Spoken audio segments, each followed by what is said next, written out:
So Victor, in the last video we talked about how is the actual state of the coffee service in the high-end industry and the high-end gastronomy.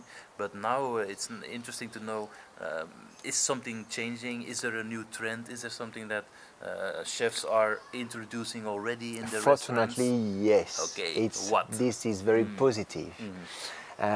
It's our goal since years to share this with chefs and just to explain them that it's easy, not difficult, and we are not talking about very expensive products, but the impact to customers is it's a huge when you just improve the quality of the coffee. People have to understand that there are more than 100 steps between the coffee flowers to the cup. And of course, the last drop and the last techniques can change everything. So it's a lot of very small details that make the differences. But it's exactly the common life in a fine dining restaurant. So why to not adapt what we know about the cuisine to the coffee? Because as an example, the roasting is just the same as when you cook caramel. It's exactly the same. So finally, it's not difficult, and you don't need to invest a lot. You don't need to learn for 5 years. With small things, you can really improve and make the difference. So, for example, just the grinder. The grinder is very important because it has to be very fresh, and also the way you extract. But before this, just the coffee you buy. Choosing a very good coffee. Yes, and what is a good coffee? The problem is, what is a good wine? What is a good chocolate? There are so many coffees around the world, so everybody will explain that my coffee is the best and you should try that one and blah blah blah.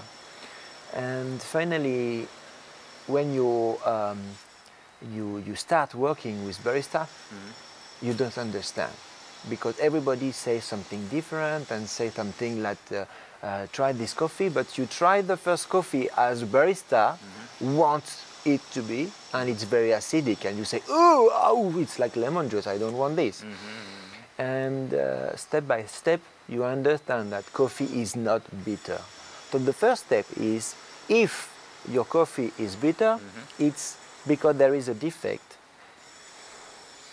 between the different steps. It can be the quality of the beans, it can be the roasting profiles, and it can be also the freshness of the coffee, or the way you extract. As an espresso, for espresso, there are 10 steps, very important, to make sure that you will go away, push away, lose the bitterness. As an example, when you cook a fish or meat, you clean the pan, but you have to clean the portafilter, and nobody does that. So it's very small things, and that's, even if it's the same coffee, you can first improve. But talking about the trends, no? You say that these small things already they're doing to improve the coffee quality?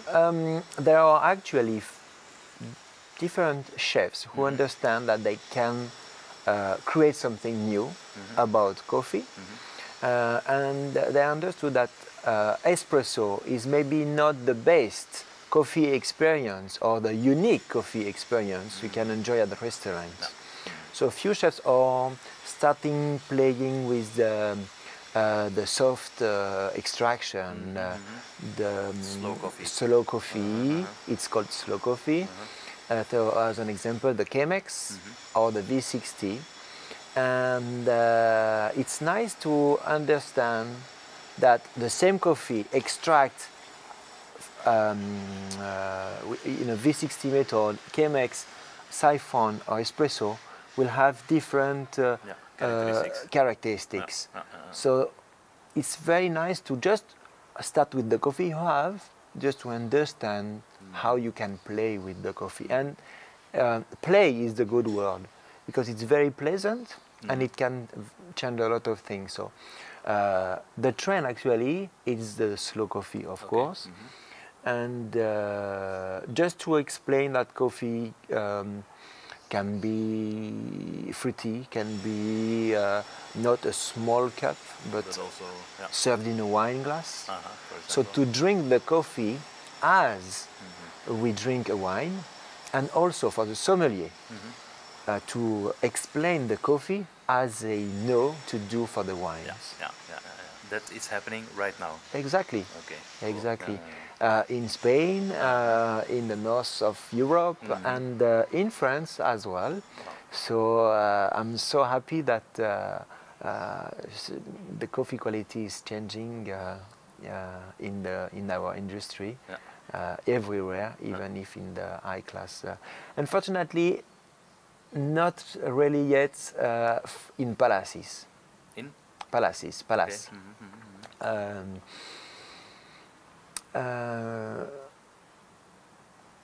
They are not. The problem is actually the invest about the machines, and the hotels are not ready yet, or they are afraid to invest themselves about the machine. But in fact, when you do the calculation, it's it can be nice. So, but for sure, we are lucky to travel. We know that in Singapore, in Melbourne, Australia, Asia, Norway, Sweden, Finlandia, things are changing very, very fast. Wow. So for sure, to maintain the high quality standard of service, chefs and maître d' will have to know more, to improve the knowledge about coffee, because it will be a standard, but a very classic one, and it will be soon an obligation. So it's better to know more before that. Before everybody already has it. Yes. Okay. Look, the thing is, because probably people want to know more about how to implement this coffee service in those type of restaurants, and you have made a course of it, a free course. Yes. So people can subscribe there also. It's just the story about the coffee experience I built with the 3 Michelin star chef, according to his cuisine, his techniques, and as well the way the sommelier and the head waiters create the experience. So it's about 1 year working with the teams, with the chef in the winter when the restaurants were closed, but also with the staff to create a coffee ritual. Wow, super. Don't talk too much about it. They're going to see it inside the free course. We're going to leave a link in this page probably somewhere, and we're going to see each other in another video. Thank you. You're welcome.